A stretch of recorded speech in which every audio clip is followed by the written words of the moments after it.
What's up everyone, how are you all? Today we are back with another blazing Naruto story. What if Naruto was banished and became the strongest being to ever exist?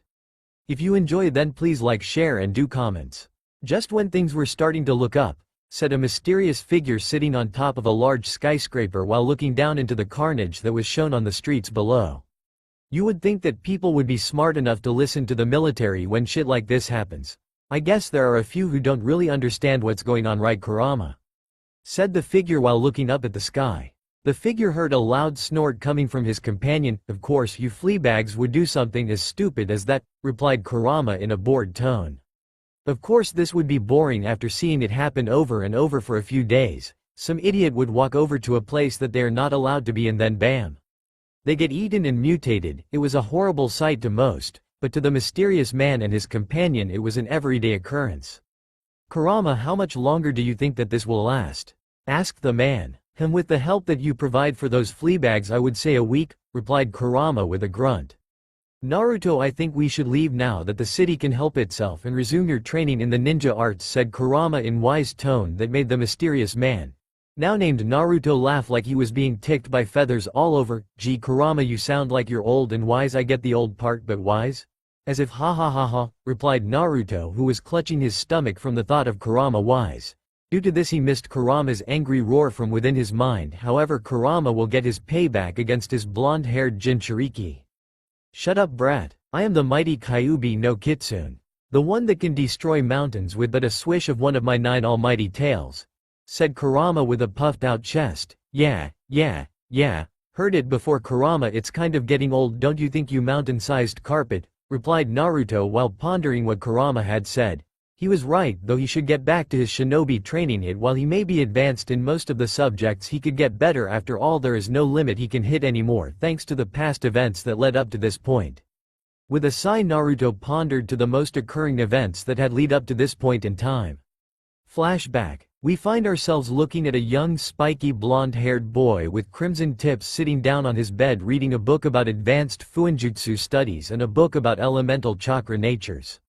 The boy himself was about 7 with a height of 3 feet 8 inches, around about the height of most boys his age. He currently wore a short-sleeved blue shirt with a matching pair of Anbu pants. This boy was Naruto Uzumaki Namikaze, son of the 4th Hokage, and his wife Kushina Uzumaki. Naruto was also the Jinchuriku of the Kurama, the Kyuubi no Kitsune, well, the young part anyway. Naruto was born on October 10th, a day when something terrible happened, and the terrible event was the freeing of Kurama from his previous host Kushina Uzumaki. Due to this event, Naruto and his twin sister Mito had to become the Jinchuriki of Kyuubi, Kurama, to save their home village. It was also the last day of the 3rd Hokage's life, as he had performed a self-sacrificing sealing technique which would summon the Shinigami to seal the Kyuubi, while doing so that the 4th Hokage didn't have to, so he could live with his newborn children and wife. After the sealing, the 4th Hokage, Minato Namikaze, had announced that both his son and daughter had held the Kyuubi, while also telling them that Naruto held the yang part of Kurama's chakra while his sister held Kurama's yin chakra. Because of this, Mito had become Konoha's princesses, while Naruto had become a demon to everyone in the village. Why would people do that? Well, because yang is the darker and the more evil part of yin and yang, so people believed that the demon had taken over Naruto's body at a young age, and due to this he is considered a demon in their eyes. Now Naruto was by far demonic. He was a boy with an amazing intellect that had shown since he was 2. How was this shown? Well, you notice it pretty easily when a 2-year-old walks and then does the tree climbing exercise right after learning to walk. However, even though he was considered, if anyone noticed him, a genius prodigy that would only appear once a few thousand years, he was pushed away by everyone, including his family. Heck, his family was even worse. They ignored him at every turn and only focused on his sister, who in turn also turned into a bitch to Naruto and took every opportunity to bully him or insult him. Now, while this would break anybody else, Naruto was one of a kind. He would not ever get broken. He would never break his nindo in never giving up and protecting every precious person he could. He had created his nindo off his own perception of things. Now back to the boy reading his book. Damn, this is boring, thought Naruto, as he had already read everything in this book multiple times to make sure he never decreases in his fuinjutsu knowledge. Sigh, I wonder if Itachi ni and Shisui ni is back from their mission. though Naruto as he hopped of his bed and heading downstairs towards the front door. Now the Namikaze house that Naruto currently lived in was a modest house. It had 6 bedrooms, 3 bathrooms and 4 showers. The house also had an onsen in the back along with a training field used to train in secret due to seals protecting everything in the training field. Once again modest, compared to most other clans who had owned massive estates that could fit hundreds if not thousands of people in them. As Naruto was opening the door he heard his father and mother congratulating Mito for getting the first stage of the Rasengan complete, while he on the other hand had completed the technique, even adding his affinities into it. That's right, affinities as in multiple. Naruto himself had an affinity to all 5 main nature affinities, which are wind, water, fire, lightning and finally earth. However, while he had all 5 affinities it was at varying levels. His wind release and water were very powerful. His wind affinity allowed him to hover and with more training, the ability to glide or even fly. While his water affinity lets him draw water from the atmosphere like the second Hokage Tobirama Senju, although not at his level. Next came his lightning affinity. While not as powerful as his water and wind affinity, his lightning affinity was strong enough for Naruto to produce red and black lightning. He found this out when his lightning affinity had started to split, then becoming different colors with different effects. The red lightning was more faster and looser than the black lightning, which meant that his red lightning could be used in area attacks, while his black lightning was more powerful and compact, making it good for single or 2-on-1 battles. Now his fire and earth affinities was around the same level, where if Naruto trained enough his last 2 elements could reach his lightning affinities level and maybe his water and wind affinities level. With a sigh Naruto walked off to training ground 44, or as most people call it, the Forest of Death. When Naruto reached the training field he could see 2 figures battling it out with fire jutsu and rapid taijutsu techniques. Now this is what got Naruto's blood pumping, a full-on shinobi spar or fight. Now Naruto understands what shinobi do, but he still couldn't help himself when watching 2 high-grade shinobi duke it out. Once he had finished his thoughts the 2 figures appeared in front of him. They were Itachi Uchiha and Shisui Uchiha, elite members of the Uchiha clan and Naruto's unofficial Ni-sans. Itachi ni, Shisui ni, shouted Naruto as he spear tackled them into a massive hug. Truly Naruto liked Shisui and Itachi the most in the village, however that's only because they were the only ones who had given him the chance to prove himself. Itachi cracked a small smile while hugging his unofficial brother. He truly didn't see why or how people could think of him as a demon. "Hello Naruto-kun, did you finish your training for your special gift?" Itachi asked, and when he saw Naruto nod his head his smile grew. "Hey!" screamed Shisui, tired of being ignored. When he had got Naruto's attention he had a full-on smile on his face. "Naruto, did you do my training along with Itachi's schedule?" asked Shisui with a smile. He knew no matter how hard he made training for Naruto he would always finish it and do more than he is expected to do. It's what makes it fun to train Naruto. "Of course I did." "Shisui ni, who do you think you're talking to?" said Naruto with his chest puffed out in pride. "Oh really?" said Shisui with an evil grin growing, which in turn made Naruto's spine shiver at the look. "Okay then Naruto, since my training seems too easy you have to triple it along with having resistance seals at level 20 feet, said Shisui with a shit-eating grin on his face. Even Itachi paled a little. Having to do Shisui training was hell. Doing it 3 times more and having level 20 resistance seals was just too hard to accomplish. Hell, even he, Itachi Uchiha, thought so himself. However, he also knows Naruto's attitude, so he knows what's going to happen. "Fine, your training was easy anyway. I bet you I can finish your training in a day, Shisui," said Naruto with a finger pointing at Shisui in a dramatic way. Fine, let's make a bet. You do it in a day and I'll help you with the Shunshin so you can get it to my level. But if you lose you must wear a pink toto for a week while reading ICHA, said Shisui with a grin. "No way was Naruto, accept, deal," shouted Naruto, shaking Shisui's hand. And in that day Shisui was depressed. His training was nothing but a little tearing for Naruto and that he had to help Naruto with the Shunshin. Itachi had watched the whole thing and could only laugh because it was priceless. Now this was usually Naruto's routine. 6:30 a.m. wake up, eat and shower. 7 a.m. training in Fuinjutsu and calligraphy. 8 a.m. chakra control with Kage Bushins. 10 a.m. medical chakra and genjutsu training. 11 a.m. lunch and kenjutsu training. 12 a.m. ninjutsu and secret training. 2 p.m. taijutsu and ninjutsu with Itachi and Shisui. 5 p.m. Fuinjutsu studies. 7 p.m. dinner and Fuinjutsu practice. 9 p.m. sleep. Naruto would repeat this schedule nearly every day of his life, and because of it he could safely say that he would be a mid-high jonin in terms of skills and around mid-chunin in experience, since Itachi and Shisui have many different styles due to copying their enemies' attacks and using those attacks against Naruto, so he had a good knowledge of known attacks in most subjects. But it's the next event that would lead Naruto to his new path. Flashback end. I really shouldn't really think back to that event, mumbled Naruto as he slowly got up, showing his appearance of 5 feet 11, which was impressive at the age of 13, with muscles showing through his black skin-tight muscle shirt and black baggy pants which had been taped off at the ends, along with wearing some red and black Nike runners. Next to him sat a black jacket with hood which had red flames on the edges of the jacket and 5 symbols going in a circle, along with a 6th symbols in the middle of them. The symbols were what defined Naruto, however due to many battles since he had left Konoha the symbols had been ruined beyond repair. With a quick little stretch of both arms and legs he blasted off his perch towards a forest that was quite far from his original position. Kurama, how much more training do you think I will need to be able to reach the power you think I need? Asked Naruto with an even tone and a straight face, as Kurama had requested that he trained till he reached a level that not even the sage of the 6 paths had reached. It had always puzzled Naruto why Kurama wanted him to get stronger than the sage, but who wouldn't want to be that strong? 6 months and you should be ready, and as to why? Well, Konoha is the next village holding the Chunin exams, right? Said Kurama with a full-faced grin, which was matched by Naruto. Ooh, good plan Kurama, imagine the faces of everyone in Konoha when they check me out, said Naruto with a puffed out chest while in a heroic pose.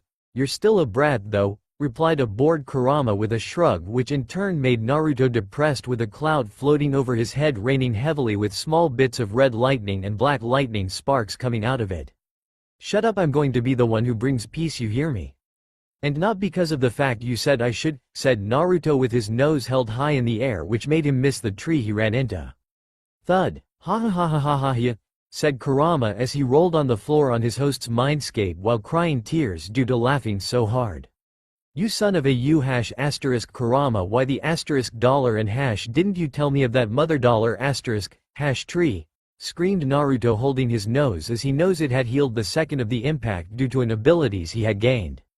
Ha ha ha ha ha ha, oh my god, a tree, a goddamn tree, not the mighty Naruto Uzumaki on his ass, ha ha ha ha ha ha, laughed Kurama while using his tails to wipe the tears still spilling out of his eyes. It's not that funny, replied Naruto with his arms crossed and a pout on his face as he looked at the now broken tree. He had to admit the powers he had gained through his travels were the best, especially his black light virus ability which he had gotten after leaving and traveling past the elemental nations. Flashback. Captain, the ship is getting destroyed, shouted a sailor while dodging flying debris which had been torn off the ship.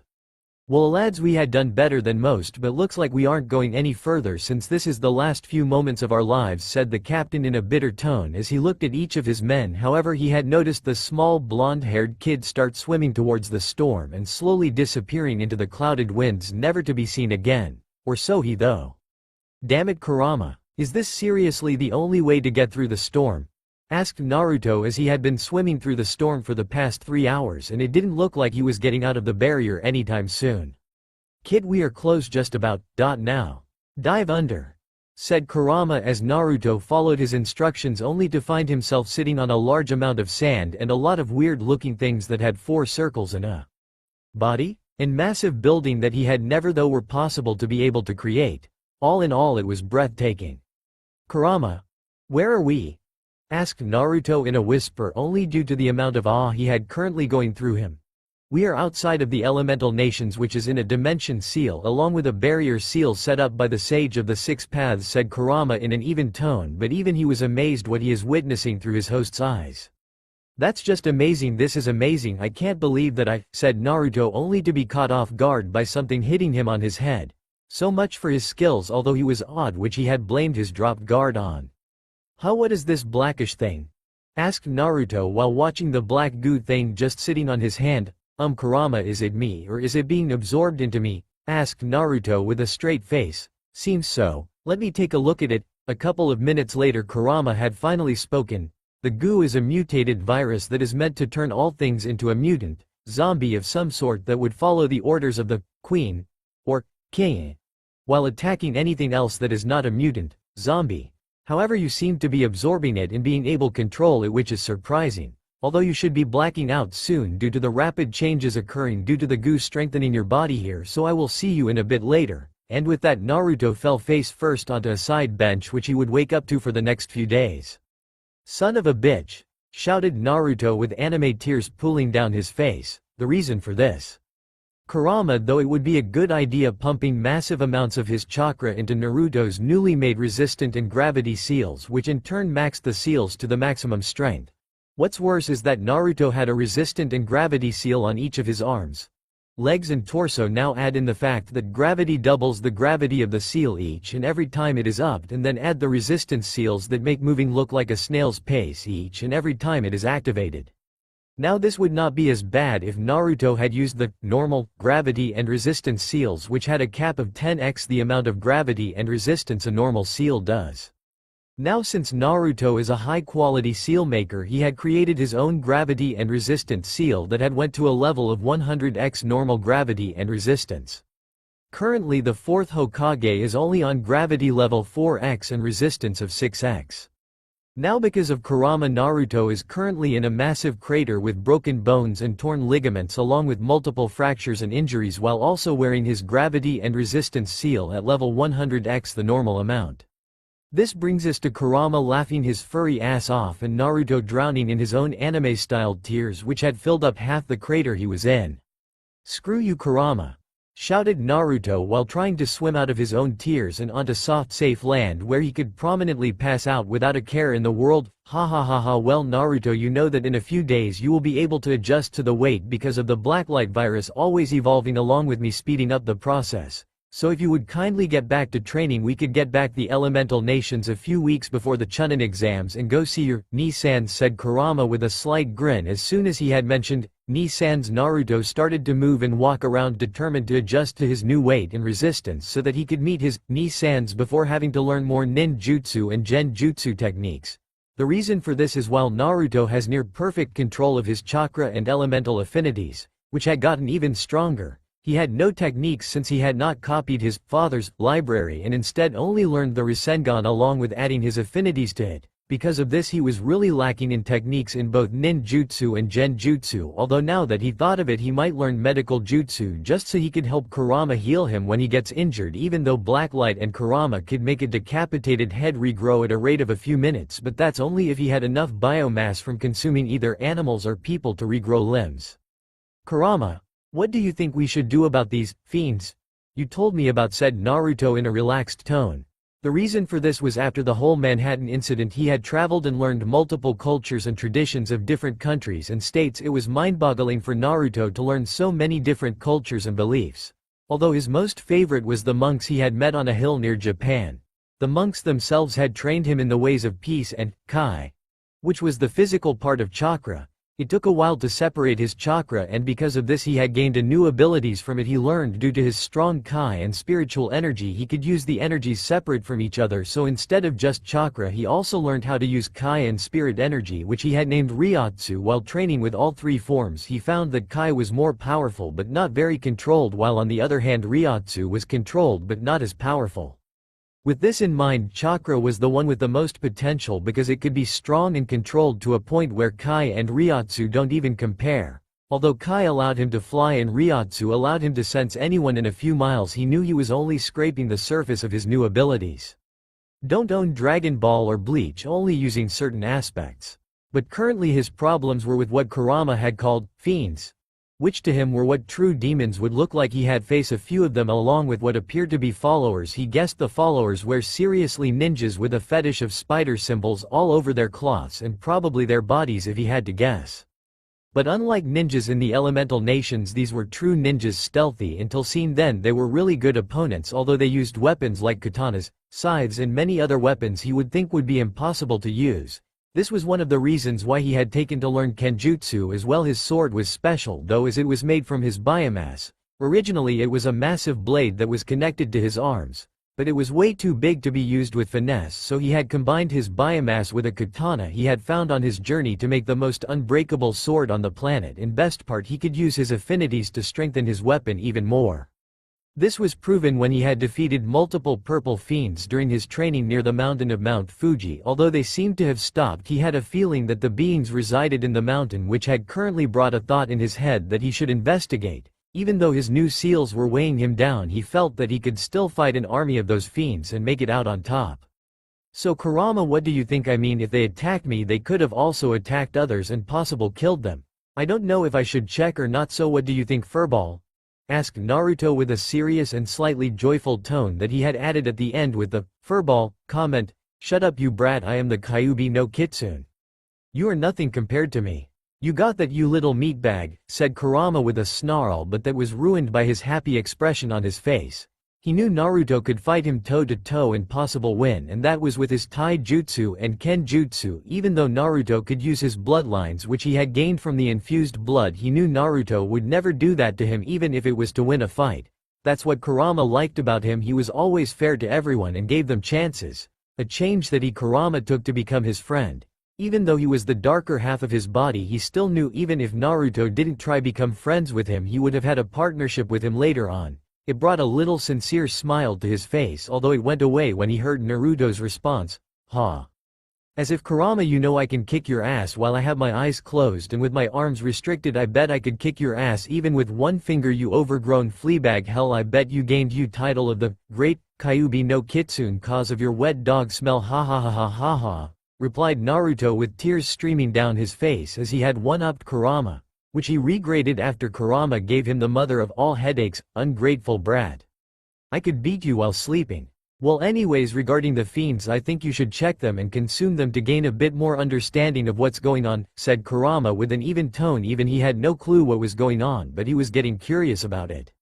Okay, let's go, Kurama, shouted Naruto as he blasted from his little training ground at the base of the mountain, destroying many trees with his chakra-enhanced speed due to his original speed being weighted down due to gravity and joints restricted from his seals. But he had to come at a stop when he almost crashed into an old man who was bold with fuzzy white eyebrows and white chin hair that had reached his chest and the distinct clothing of a traveling merchant that not a lot of people would see nowadays. Hey old man, are you okay? Asked Naruto with a hand sticking out for the old man who fell due to the wind speed made by Naruto as he had stopped. I'm quite fine, young man. What are you doing here? Though it's quite dangerous up that mountain, said the old man with a concerned look on his face. Hell, he didn't expect anyone to be here apart from a ninja with the name of Ryu Hayabusa. Don't own once again. However, he had seen him only a few hours ago when he went to deliver the dragon gem to enhance his dragon blade. Oh, sorry old man, but I had been fighting these purple things. I think they are kid fiends. At this, the old man swallowed hard and an expression of seriousness had appeared. However, Naruto was busy talking to notice. And I have had this weird feeling that the fiends had been living in that mountain, so I was planning to travel into the mountain and check it out, said Naruto while the old man had slowly begun to draw out a hidden Tanto blade from his pack, ready to fight the boy who could possibly be working for the archfiend. Old man, put your blade away, I can sense you doing it even though your emotions say you're conflicted and confused, replied Naruto with an even tone. He could feel the old man's emotions and his Ryotsu and Kai levels, and for an old man he was really strong. Well, for people outside of the elemental nations. HHH, how did you know that? I had spent many perfecting silent kill techniques, said the old man, flabbergasted that he had been found out. He had completely missed out the fact the boy in front of him could sense emotions. It's a gift, you could say. Anyway, my name is Naruto Uzumaki Senju Uchiha, said Naruto with a grin. He had figured out since he had the blood of two people from the Uchiha and Senju clans, he might as well use the names. After all, he was technically related to them now. Naruto Uzumaki Senju Uchiha, quite a long name, my boy. My name is Muramasa, said the old man, now named Muramasa, with a slight bow, which he regretted when his hip cracked. Ooh www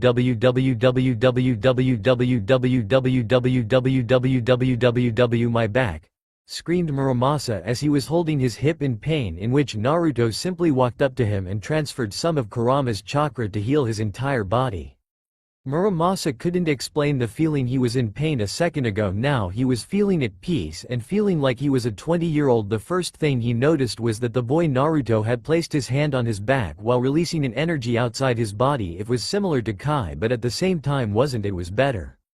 But sooner or later the feeling went away when Naruto moved from his position to stand back in front of him. "Hey old man, you feeling better now? I had used some of my energy to strengthen your body and heal it to a level where you won't feel any pain, although I would advise you against doing anything strange. Activity from now on. Traveling is fine and all, just not skydiving or something," said Naruto with a shrug. He had seen quite a lot in his time here when traveling Europe and Asia.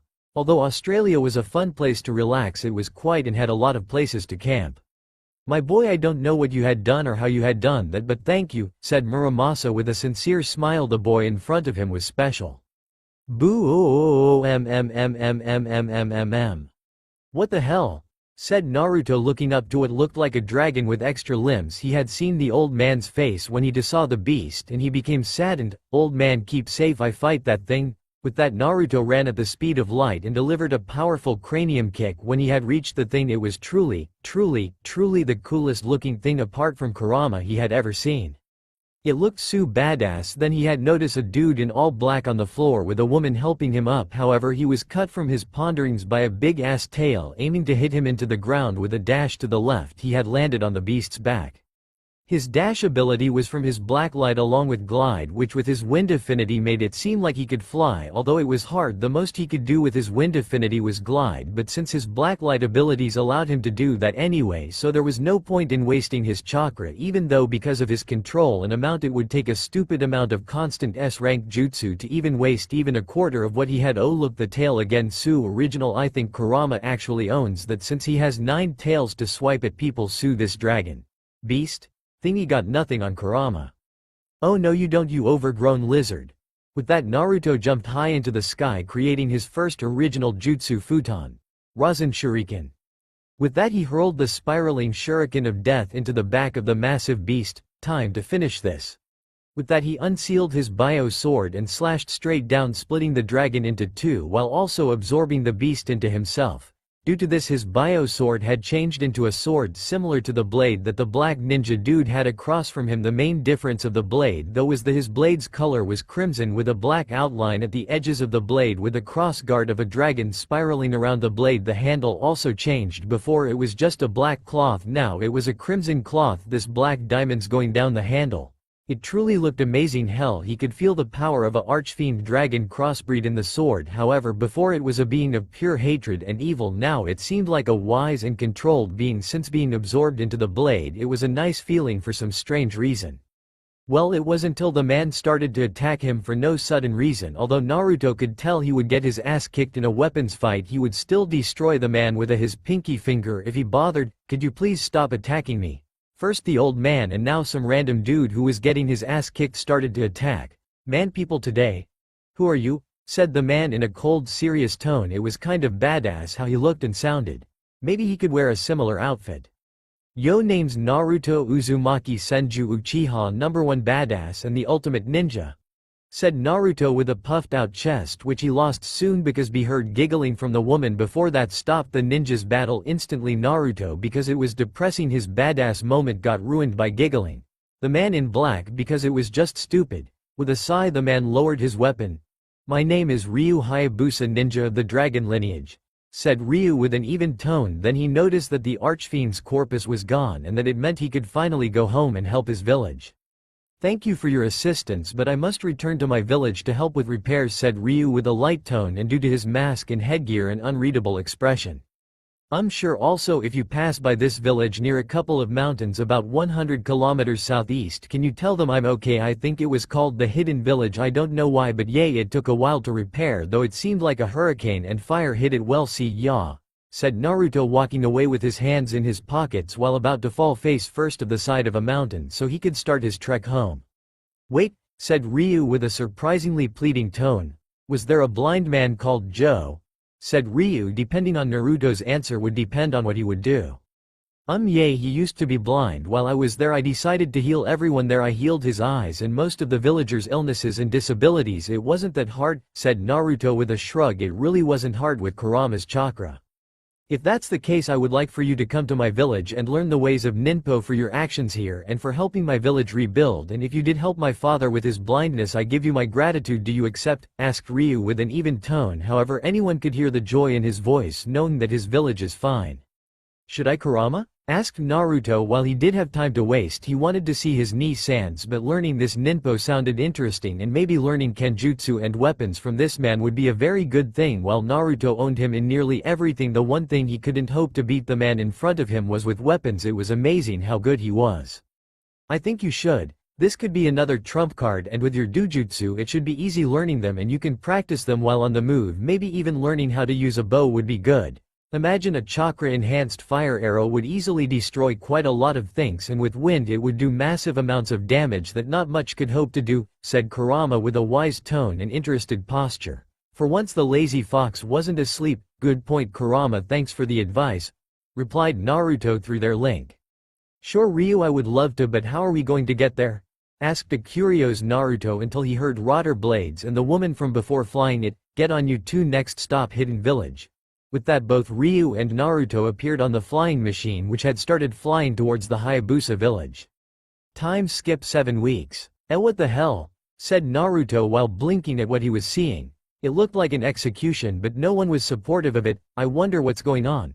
Walking up from behind the large group, he heard some mummers saying, "No, not the hero of waves," or "Why him, he saved us all," and a bit of "Damn Gato, that filthy bastard."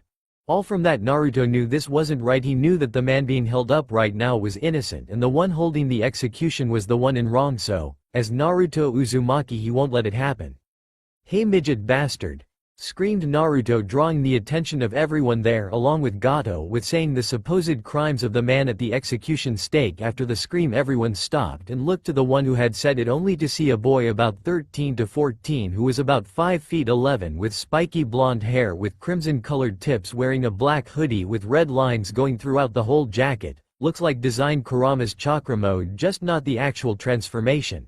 However, when the red lines go to his stomach, it looks like there is an eradicate design on his stomach of a spiral with a lot squiggles surrounding it along with 2 pointy fang-like things pointing down towards the ground. His pants were simpler with just plain black pants that reach his ankle and cover the top part of the shoes he is currently wearing, which would be his original Nikes of mainly black with red. All in all, he looked like someone who was just badass from just his clothing. However, Gato had to get this execution out of the way and take control of this place before Dawn, who said evil was easy. Then he remembered what the brat had said. "What did you call me? Kill the stupid brat now. Whoever does get $1 million right here right now," screamed Gato while red in the face due to the anger he currently had at the stupid little brat. "You heard the boss, let's kill the fucker," screamed a bandit who had charged in thinking he was getting $1 million in a few seconds. How wrong. To Naruto, the bandits charging at him looked like they were walking at a snail's pace. No, seriously, without his dujutsu this was pathetic. I mean seriously, he could fall asleep and then kick their asses. Oh well. With a tilt of his head he saw a blade fly past him, which he chooses to ignore in favor of kneeing the bandit in the gut. What happened next surprised him. The bandit seriously flew back at the speed of sound due to the strength of the hit Naruto had given him. Because of this, that single bandit flew into his colleges and killed them all due to the impact. Everyone just stared at that. This little kid, even though he was quite tall, need a man with such strength that he killed him and his colleges due to the speed he was sent flying. It was amazing and kinda scary. What if he wanted to work for Gato? Some people started to cry. I mean, who would turn down easy money? No one. That's who. "You midget bastard, let the guy go before I tear your goddamn head off," said Naruto with bored tone. I mean seriously, his first fight he killed a whole group of bandits with one strike. He was holding back on. Seriously, this sucks. "Unless the people here think you deserve it," said Naruto in an afterthought. Because of this, Gato started sweating. This fucking kid killed all his hired muscle in 10 seconds. What the hell did he do to deserve this? Get me as an author, laughing face. Wait kid, how about a deal? Said Gato with a slight grin, knowing no one turned him down on his offers. At this, the people of Wave started holding their children closer while the man at the stake was looking down at the kid with a slight smile, which a few people noticed. "If you work for me, I will pay you 10,000 yen an hour, 1 yen equals $1 just to make it easier. And as a bonus, if you kill this man brutally, I will give you some slaves to please yourself. What do you say?" said Gato with shit-eating grin on his face. Not way someone would turn down high. the hell you take me for asshole, I'm not going to do shit for you. My name is Naruto Uzumaki and I will always help the ones in need, and I will always protect those close to me, so take your offer with you to hell cuz you just pissed me off you asshole," said Naruto in a pissed off tone with a hint of rage and anger in it. At that moment the people of the wave started to cry, the heavens must have sent this boy to save them, there was just no way people do this for no reason. While people were thinking these thoughts, Gato in a last-ditch effort grabbed his cane and a sword from his dead bandits and held it at Kaisa's throat in attempt at stopping the blonde-haired monster from attacking him. Step one more food closer and he dies, said Gato, who was grinning like a loon thinking he would now be safe. How wrong. Who dies? Asked Naruto from behind Gato. At this, Gato attempted at slicing Kaisa's neck. It would have worked if he was still there. At this, Gato looks up to see Kaisa and his family hugging together with tears of joy pooling down their faces. At this, Gato looked up at his soon-to-be killer, which now looked like a god with how the light illuminated him. Naruto took no time in lifting the midget up with one hand. Gato, I don't know you at all, but from the way the people here talk about you and your previous actions tell me that you are nothing but scum. But I don't believe it. At this, the crowd was dead silent. Was their new hero going to help Gato? Was him being nice all an act? They hope not. No. You are worse than scum. Trying to break families apart, crushing all their hope. No. You don't deserve to be scum because you are no longer a human, you are a sin itself that I will kill to help others. I'm not naive enough that everyone should get a second chance, however I do give everyone a second chance, but you blew it away, so sorry Gato, but your time ends now, said Naruto in a straight face with a depressed tone. He slowly lifted Gato up, who by the way was shouting angry things, and threw him in the air and bio-bombed him while also absorbing Gato's knowledge for bank statements, his slavery rings and his businesses. He probably will give most of the money Gato owns to the wave and a few businesses to wave as well. Sigh, well that's over, said Naruto in a depressed tone. He hated killing, it truly was one thing he hated with a passion, but it was a must sometimes. A few seconds after Naruto killed Gato, the people of Wave jumped up and chanted, "Hero," while grabbing Naruto and throwing him up. It truly made Naruto feel better to know that he was considered a hero here. Unlike his hometown. Flashback before Naruto left age 10. Demon! Shouted a group of villagers trying to capture the Kyuubi brat. No, not their princess but the demon boy. Why? Why do you all want to hurt me? Screamed Naruto. All throughout his life he had gained only pain and betrayal. The villagers had always hurt him, always called him names and had always made life hard for him. You would think that being the son of the 4th Hokage would help him out, but no. Even the 4th Hokage and his wife didn't help Naruto. To them Naruto was a failure in both a son and likely ninja, although they haven't even trained Naruto, thus they don't know how far ahead Naruto is truly from Mito in everything, and the kicker is they ignore the fact he gets beaten up. Hell, they don't even care. Then the betrayal of the Ichiraku family. Naruto always thought that he was welcomed there until he found out they put poison in his ramen. That hurt Naruto the most.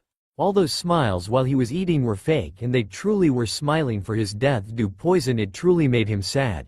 Then the next people he cared about were his godparents Jiraiya and Tsunade. Tsunade didn't even try to be a godmother to him, only to Mito, but Jiraiya on the other had tried to at least talk to Naruto, but Minato the 4th Hokage always got him to tell stories to Mito about him. At least Jiraiya didn't brush him off and tried to help him. That thought brought a smile to his face. There will be people who will accept him, he just has to find them. Jiraiya was proof, he just needed to get to know him. What's the demon smiling about? Asked a villager who had brought a kitchen knife to stab the child through the stomach for killing his cousin's wife's sister, niece, cousin's child. He was rewarded with silence. When he had turned around, the only thing he had saw was 2 gleaming red eyes with 3 black tomo spinning slowly. After that he fell to the ground unconscious. Naruto only looked in the pair of eyes and slowly he smiled a smile that reached his eyes, and with that Naruto ran to them and gave them a hug while both of the owners with the red eyes returned it. Yes, Naruto now knows it is possible to get people to accept him if he tries hard enough.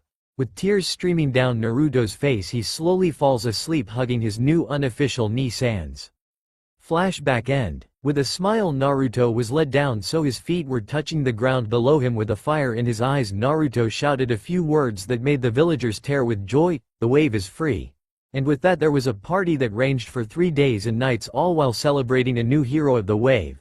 Which brings us to Naruto sleeping on a bar table with a bottle of sake held in his hand. Due to his blacklight virus, which he now considers a bloodline, And Kurama, he could never get truly drunk, and he can enjoy the taste of sake when he celebrates and not accidentally kill anyone while drunk. I mean, what do you get when a drunk person with strength that can shatter mountains gets pissed off and tipsy? Total destruction in general area and a few miles around it. Truly Naruto enjoys life. Excuse me," said a voice that sounded like he met his superhero for the first time. When Naruto looked down, he saw a kid with a bucket hat wearing light blue overalls with a tan shirt underneath looking up at him with admiration. It truly warmed his heart that he saved this kid from feeling the pain Gato would have surely done if he hadn't helped out.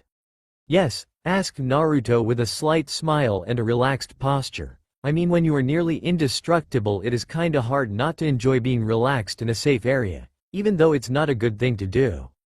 You're the hero of the wave, right?" asked the kid with hope growing in his eyes. Along with his eyes, he could also tell that there was excitement in them as well. "Yay, that's me. Whatcha need, little guy?" asked Naruto with his smile still in place. "Oh. My 2-san told me how you beat up Gato and saved everyone along with the previous hero of the wave.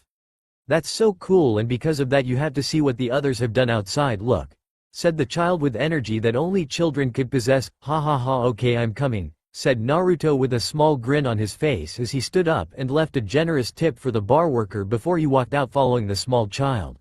They had walked until they had seen what was built in the middle of the small village, and what it was shocked him. It was a picture of him with his arms crossed and a smile on his face looking out toward the front of the village. It was amazing they did this in only 3 days while drunk.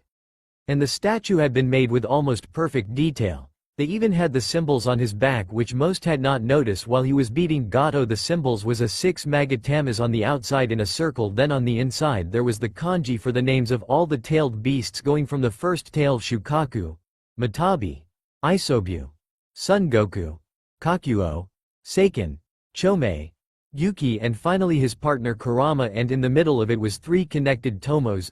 No one really knows what that means because Naruto is the only one who knew what it means. Still, it was nice seeing people doing it for him. While Naruto was pondering, he heard a few people talk about making a bridge so their trade could be a lot more easier and better. Listening to their points, Naruto had an idea about that. After finding out where they were making the bridge, which was at the front of the village, Naruto waited till everyone went to sleep. With everyone asleep, Naruto continued with his plan. Standing in front of an edge of a cliff, Naruto put his hands together and guided chakra into the ground. After a few seconds of waiting, hundreds of roots shot from the cliff face and connected with the other side, forcing more chakra, and he made the wood clean itself so it was flat and straight along with being shining, which signaled that the wood being used was a special type of wood that was more durable than steel and it was resistant to fire. After that, he made more roots turn into fences that surrounded the bridge to make sure it was as safe as it could get. It took around about an hour because Naruto actually had no jutsu or way to train his Mokuton chakra, so it was easier to use. Currently he was finishing up on the bridge by adding supporters underneath the bridge. Even though it wasn't necessary, it was just so the people felt safe going across the bridge.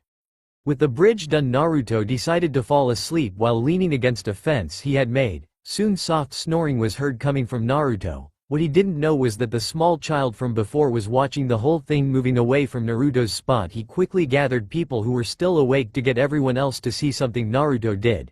The villagers did so in a few minutes, and when everyone saw the bridge they smiled and waited for the child to wake up tomorrow. When Naruto came to, the first thing he saw was that there was people surrounding him. He first thought he was under attack until he saw he was on his bridge. Hi everyone," Naruto spoke still half asleep. He slowly got up and got into a massive group hug with nearly everyone in the wave. It was kinda cool, everyone liked him and all. "Kid," said an old man by the name of Tanzuna, which Naruto heard when he was listening to the plans of the bridge yesterday. "You are truly an amazing child. Thank you for this. It really is amazing you would go so far for us. Complete strangers, so with 100% support. Everyone thanks you for your actions," said Tanzuna with a smile. He couldn't explain the feeling he was feeling. His daughter still had her husband and his grandchild still had his father. It was amazing. No problem guys," said Naruto, rubbing the back of his head with a hand while standing up. "Oh, also I'm letting you all name the bridge, okay?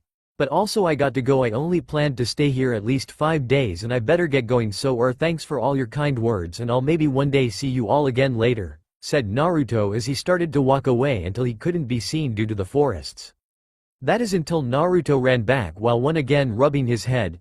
"Oh, also the bridge is made of a special wood that is stronger than steel and along with being fireproof, so no need to add anything to it, okay?" said Naruto with a big smile on his face. So see y'all later, again, said Naruto as he dashed into the forest with cage-level speed, which was once again restricted of his usual speed, but while he was running he still heard the name of the bridge and smiled. He heard the cheers of the new name. The Great Naruto Bridge. It brought more joy to him all his life. He was fighting against others, trying to make them see him for him and not the furball inside of him. No objection to being called furball. Yep, Kurama's asleep, lazy asshole. At that point he heard a slight grumble from his mind. Sino well summoning jutsu. And with that a poof could be heard and a small phoenix had appeared. Once the small animal saw Naruto, it nested in his hair, which miraculously didn't set his hair on fire. With a cute squeaky voice the little phoenix asked why she was here. Naruto-ni-san, why did you summon me? Squeaked the little firebird. Hey Rai, I was wondering if you could scout ahead and tell me how far Konoha would be. After that I'll give you some sweats, okay? Said Naruto in a loving way. He truly loved his summons, both the dragons and phoenixes. They made him feel safe, along with the grumpy fox, but he won't tell him that. Delayed heard it, said Kurama with a smirk. He also wouldn't say that he cared for Naruto, and I heard that foosball, said Naruto with a smile. Okay, Ni-san, it'll look. Also mommy wants to see you soon, said the tiny phoenix as she flew off. Naruto smiled. He truly did love his unofficial family, and with that he set off to Konoha. At the gates of Konoha the two gate guards Azumo and Katetsu were working diligently to keep Konoha safe from her enemies. How, you may ask? That's simple. Playing poker while half asleep. That's the sight Naruto met when he walked up to the front of the gate. The two Chunin gate guards playing poker and ignoring his presence. So what does Naruto do? Prank them. Quickly applying a ninpo he learned from the shrine maidens, he changed himself into a beautiful woman he had met while in the Hayabusa village. Her name was Kasumi, dead or alive Kasumi. And she was a very developed woman who was so badass and cute it wasn't funny. Naruto in henge slowly walked up to the two Chunin, making sure his transformations swang left to right along with the hips shaking. He grabbed both Chunins by the shoulders and asked in a why voice that had hooked the two Chunin instantly. May I please enter the village? The two Chunin just nodded before they both shot back with massive nosebleeds that had painted the whole booth red. With a laugh and a camera shot, Naruto transformed back to normal and simply walked through the massive gates to Konoha. Seems that this pathetic village hasn't changed much, said Kurama with a grumble at being back in the village that had sealed him not once not twice but 3 times. Although his third time was very good. Well, for him, he doesn't know about his other half. Maybe that's something he could think about later on. So what's first on the agenda, Naruto? First is relieving my blood clone from his duty. I guess I don't know if he was pampered after I left or treated worse. Guess I'll see soon, said Naruto while locking on his blood clone's signature. Now you might be wondering how Naruto knows the blood clone jutsu. Well, he actually learned it before leaving. He didn't want people going after him as soon as he was classified missing, kinda why he left elemental nations in the first place. He had created the clone with his personality to see how the influence of the villagers affected him. Now the clone knows he is a clone and he doesn't really have emotions itself, but he displays them for the experiment. Although since it's a blood clone, Naruto will gain its memories even if Naruto tried to ignore them. With that thought, Naruto arrived to a broken apartment, not really where he expected his clone to be. He must be there to visit someone. He walked up the stairs and finally reached the room where his clone was. The first thing that greeted him was the word demon written on top of the door itself. Expecting the worst, Naruto slowly opened the door only to tilt his head to the left, dodging a kunai that would have taken an eye out and probably kill someone if they didn't know of it in the first place. Walking into the room, Naruto heard someone crying. Walking to what looked like a bedroom, he went to the bed and flipped the cover off to only see something that brought tears in his eyes. There his clone was crying while holding onto another 2 people. These 2 people had distinguishing features that had made them stand out, but looking to why he was crying, there was the clone malnourished beyond point, looking frail and beaten, then the 2 people looking at his clone with tears streaming down their faces. When they finally looked up at their assailant, they gasped. There in front of them was almost a perfect copy of the boy they had been with for the past 2 months. With a small hint of fear, they both asked in a defeated tone, "Are you here to kill us? I know that we don't have the money to pay for this place, but we can't afford it. Please give us a chance," asked the 2. Now that Naruto looked at them full on, he notices they both were girls. One of them had blackish blue hair that probably reached the top of her shoulders in a wavy manner and had soft black eyes that had the emotion of suffering in them, soft light lips quivering from sadness. She barely had anything on her person, only a loose black shirt with long pants both in black. Her skin had a shine to it but you could see some bones. She probably was only lightly malnourished. The other one though had blonde hair with red tips at the end, sort of like his hair. She had blue eyes, sort of like his old ones. By old ones he means before blacklight had changed his eye color, it was cooler crimson, and the dujutsu he had also gained strength due to the virus bloodline. She had red lips that too were quivering like her counterpart. She too had a loose shirt, however her shirt color was green while her long loose pants were white instead of black. Finally he assesses his clone, and it was so sad it shown him how much it was a right choice to leave the village. Deciding to end the suffering he had placed the clone under, he grabbed his head and said in a tone that made the 3 occupants on the bed relax, "Blood clone. I'm sorry for all the pain I had caused you by leaving you here, but thanks to you I can finally protect my precious people, and because of that I will remember to summon you as a clone when I get a better suited technique, so thank you, and I will promise that I will protect you friends. Thank you and enjoy the rest you deserve." With his peace said, Naruto dispelled the clone, who had given his creator a smile knowing his friends were safe and he could finally relax. With a poof, Naruto's clone dispelled into nothingness. Naruto quickly grabbed his head due to the memories of his clone, and the one thing he had to say was, "I'm sorry." It truly was hell on earth for the clone and Naruto reviewing all that happened to him, but the most occurring events were when his family disowned him in front of the village. Itachi and Shisui had to become Anbu for the village, and because of that Itachi, his Ni-san, had to give up on him. It hurt. Really hurt, but Shisui, he is his true brother. Even with people against it, he was always there for his clone. Hell, he even took to wearing a kitsune mask in his honor. It was one of the most pleasant moments of his clone's memories. Next was finding Toki Senju and Satsuki Uchiha, the 2 women next to him. He saw how Naruto saved them by accident when he had found Orochimaru's hidden base, where he had found the 2 members in test tubes ready to be tested, but due to Konoha making Orochimaru escape they had been safe. Then next lead to his clone become really close to both of them. Seems as if his clone was dense because he could see that they both loved him easily. Whether it was from his actions as a person or from saving them he doesn't know. Then came the 3 of them attending the academy. It was easy to see that his clone was sabotaged in everything, whether it was education or taijutsu. It was horrible, but even worse was that Toki and Satsuki were treated bad because Naruto was friends with them. Although they hadn't gotten sabotaged, they constantly got picked on because in others saying they were nobodies who could get killed and no one would care. That pissed him off instantly. Then came the Mizuki incident, where his clone had stolen the forbidden scroll from the Hokage office and learned the Kage Bushins, which was ridiculously easy. After that his clone had copied a few techniques that went with the Kage Bushin, like the Bushin Daibakuha and Shuriken and Kunai Kage Bushin no Jutsu. They were great techniques, and the best part, his clone had copied every Mokuton jutsu ever made along with the elemental training for it. Then came the events of now apparently Naruto, Toki and Satsuki had to pay 5 times the cost of the actual price to live here, and because they couldn't get enough today they were expecting to get kicked out and thrown on the streets.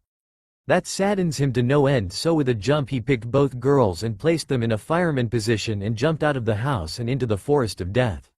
Now both girls were scared a stranger killed Naruto or dispelled him, and then taken them to the one training ground everyone was afraid of and then set them down. Satsuki, thinking for the worst, said if he could kill them first before raping them or at least knock them out for it, and Toki also saying things along the same line. That made Naruto cry a bit. Who could do this to others? He knew it was hatred for Kurama, but seriously it wasn't right. With a sigh, Naruto sat on his ass in a cross-leg position looking ahead of him into Satsuki's eyes and Toki's. He started talking. "Hi, my name's Naruto Uzumaki Senju Uchiha, formerly Namikaze, it seems. Although I got an idea of what to change my last name into because it's too long. My likes are Toki Senju and Satsuki Uchiha, who I had found in Orochi Tomi's test tube, but 3 years ago. My other likes are sleeping and cuddling with you and eating ramen with the 2 of you. My dislikes are rapists, cold-blooded killers, perverts, and those who treat you both wrong because of who I have inside me. My dreams for the future are to become the best Hokage ever and to bring world peace like the how Jiraiya had tried to do and like how the Rikudo Sennin had done. My hobbies are spending time with you both and practicing Fuin Jutsu along with training and secretly helping you both in gardening." As soon as Naruto said his hobbies, both girls bolted into him and grabbed him by the neck. "How dare you? Pretending to be Naruto-kun, you bastard, screamed Satsuki with her Sharingan activated with two tomos spinning wildly with Toki summoning some roots to keep him in place, but what he said next brought them from anger to love and tears. I won't hurt my Heims no matter what, I would kill myself before I do that, Datbayo, said Naruto with a smile. Slowly Satsuki and Toki stood up and glomped him, silent tears streaming down their faces. Are you still are Naruto? Asked Toki quietly. The clone had my personality before I left, he was an exact copy and I have his memories and I can say without a doubt I am the one you both have a massive crush on, right Satsuki-chan? Toki can, said Naruto with a grin. He was rewarded with the two blushing standing up. He held a hand out for them both. Now would you girls like to live in a mansion or two-story? Asked Naruto with a grin. He definitely was rich enough for it after the whole Gato thing, and now due to it Naruto now owns a company called Uzumaki Spirals which sells most items and has many businesses along with it, so he was pretty loaded now. But first off we are going shopping, okay, and first thing first, said Naruto with a serious expression which sort of made the two girls start to back away slowly, getting ramen Datbayo. After he said that he got a slap to the back of his head which made him chuckle. He really liked Satsuki and Toki. After seeing his clone's memories of them he couldn't help but comment though, and because of that he would be on the ground holding his head from the pain. Ouch, Satsuki-chan, keep hitting me and I might confuse you for a stronger Sakura, ha ha ha, said Naruto with a cheeky grin until he was holding his head because of a stronger strike. Okay, I'm sorry, please have mercy, said Naruto crying and holding on Satsuki's leg pleadingly. Finally she gave a sigh and let him up without smacking his head again. Thanks Satsuki-chan. Man, you seriously, you and Toki's strength from my memories are no joke, said Naruto with a grimace as he rubbed the swollen bubble on his head. Man, it hurt. So back to the question, what do you want for a house, said Naruto as he had already purchased a massive plot of land at the top of the Hokage monument, but it was quite a bit off from the Hokage office which gave a lot of privacy. What do you mean Naruto-kun, you must know that we were broke, right, asked Toki with a tilt of her head which indirectly made Naruto think of cute. Well, I have been out of the village for 3 years and I have gained abilities that would shock you to your core, so let's go to our plot of land and you tell me how you want the house, okay ladies? Said Naruto with a smirk worming onto his face. He couldn't wait to see their expression when he makes the house from his Mokuton. Satsuki grabbed Naruto's left arm while Toki had grabbed his right arm with both securely on. He used the shunshin to travel to his plot of land. Now girls, describe the house, said Naruto while taking out a notebook and thinking of some things that he wanted in his house. I would like to have a training field behind the house along with a onsen connected to the house so we don't have to go outside to go into it, along with having an indoor pool once again connected to the house. Oh, also a green room so we can garden, said Satsuki with a finger on her chin and imagining how in the hell Naruto was going to be able to make everything before night. Finally Toki decided on how the house would be made. Okay, 3-story with an underground basement which should be held as a library and jutsu practice area, with the first floor living room and kitchen along with a theater room and game room. For the second floor I would like it to be sleeping area with 4 rooms, 1 main room that can hold the 3 of us, because frankly I've gotten used to sleeping with both you and Satsuki in that room. I would like it to have a massive walk-in bathroom along with closet. For the other 3 rooms I would like them each to have a bathroom but not as big, with smaller closets. For the 3rd story I would like a study room, and I would like all of this to be in a modern type of building. With her piece said. Toki fell silent while looking at Naruto with an expecting look, and Naruto took this as his cue to start. Alright, girls, move back a bit and be prepared to be amazed, said Naruto in an excited tone with a fire burning within his eyes. When Toki and Satsuki moved back, Naruto positioned his hands into a prayer-like hand sign. This made both girls' eyes widen with shock. There, Naruto couldn't do that, right? Naruto, waiting for the anticipation to get high enough, made his chakra flow which had slowly made the ground shake. Soon thousands of roots raised from the ground and formed the house both Toki and Satsuki had imagined. It was amazing to both girls. They seriously wanted to jump Naruto but had waited until he was done. 15 minutes later and their dream house was done, and that was the cue to jump Naruto and kiss his cheeks, which Naruto responded with a massive blush that would have made a tomato jealous. Ha ha ha, it was nothing, ya know, said Naruto with a stupid grin, at which Toki and Satsuki kissed his cheek again. It really was their Naruto and not just a fake. Well, we still got to go get furniture, said Naruto in an even tone. He really doubts anyone would remember him unless they see his whisker marks, which had now looked thinner and closer to his face. But we can't afford it, Satsuki, reminded Naruto with a pout which was washed away when Naruto pulled out a suitcase from somewhere and opened it up to show thousands of yen all stacked neatly in the case. As soon as Naruto pulled his case out, he was literally dragged around buying everything the girls had wanted. He had heard multiple comments from villagers but chose to ignore them in favor of enjoying Satsuki's and Toki's time together. Near the end of the day, as they were walking by Ichiraku, Naruto smelt the sweet smell of ramen and couldn't help himself enter. So what if they poisoned his ramen? He couldn't die from it, so what's the harm dragging Satsuki and Toki with him? Naruto sat down in the middle of them both and ordered himself 30 bowls or chicken ramen, with both girls ordering 1 beef and miso ramen.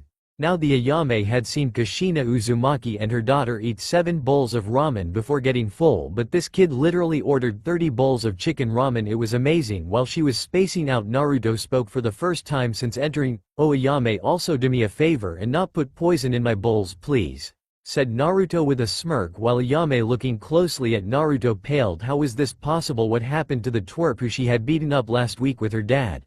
Looking at Naruto again, he flashed her a grin. "Ayame, if you do this for me, I will pay you 20,000 yen along with a tip of 10,000, but you have to sit and have some ramen with me as well. I want to see if I'm so bad. Do you accept?" Ayame now started sweating. Her dad wasn't, because he was on a business trip and would be gone for a few weeks, and it had been harder to get customers since the twerp Naruto stopped coming a few months ago. She didn't know why, but it was getting harder to pay the rent, and if she got this, she could pay for the whole stall. With a sigh, she had accepted. "Fine, but if you do anything ill, scream," said Ayame in a suspicious tone. 30 minutes later, we find Ayame laughing her ass off and enjoying the company of Naruto and his friends. Then he was like, "I impossible," and started to cry, said Naruto, pissing himself laughing like the other 3 occupants there. It was amazing. 30 minutes prior to meeting Naruto, Ayame was defensive and suspicious. It truly was amazing how Naruto could make friends of most of his enemies. So that's why Shisui of the Shunshin had worn a pink toto on his missions for the week. I mean, he came in twice and he was wearing a mask, but because of Minato wanting him to follow the bet, told everyone of his identity. He was a laughingstock for a week. It was hilarious, said Ayame, crying in joy. It was so fun talking to Naruto and his friends. She definitely got him all wrong.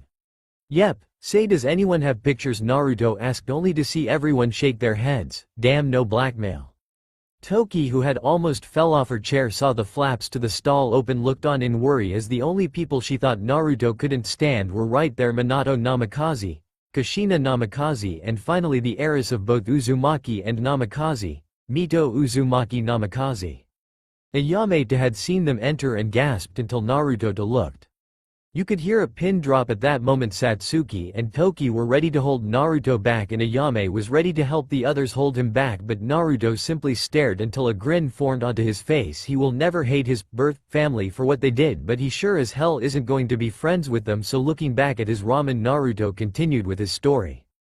So Shisui had actually cried because he lost the bet. Then Itachi had laughed as well. He actually laughed. Man, I haven't heard a high-pitched laugh before. I mean, after Itachi laughed, he threatened to tie me up naked on a flagpole because of me hearing it. Man, his face, though, it was too much, said Naruto with tears once again pooling down his face, which was shared with the rest of the girls until they heard the Hokage ask for service.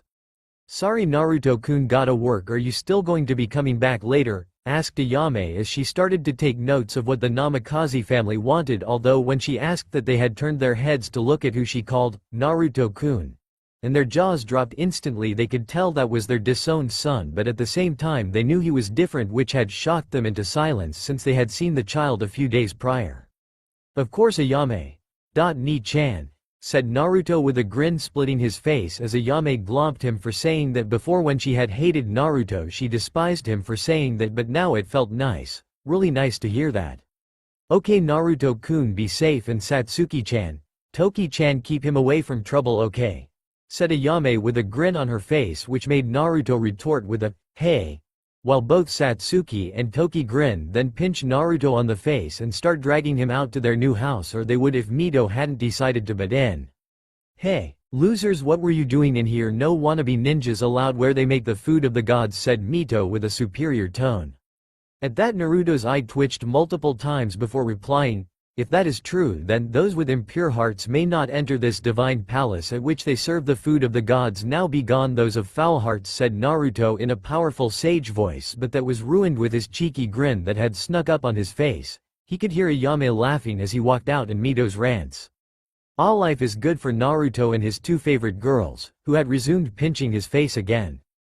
Graduation day, a day where children become ninjas for their village, a day when children become serious and wise adults ready to lead the future.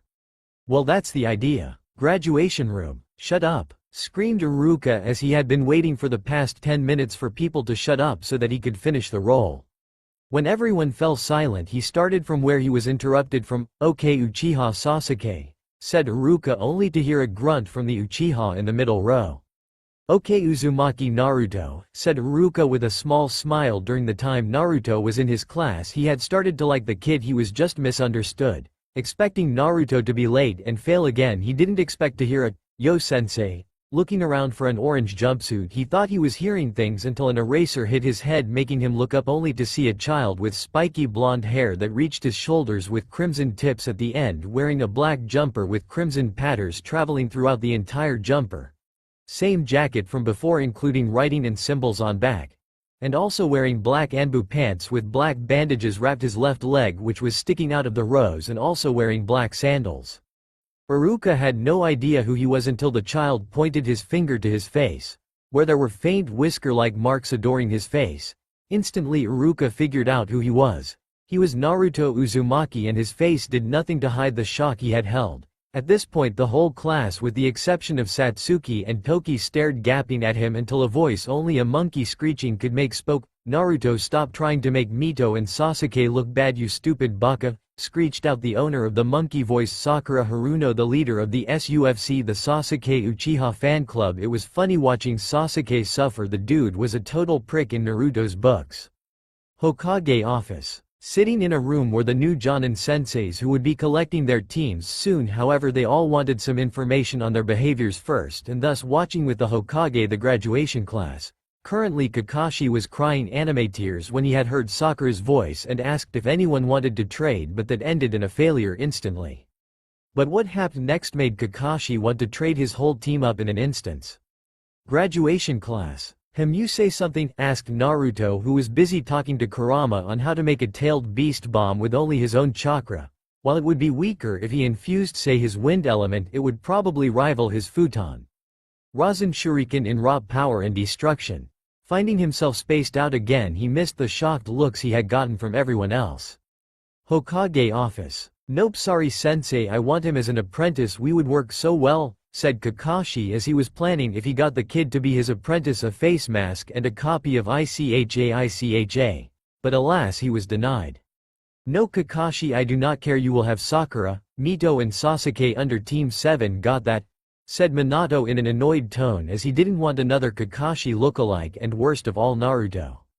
"Fine," said Kakashi, silently crying. All that time he could be reading ICHA with the kid gone. Maybe Sasuke would be into ICHA.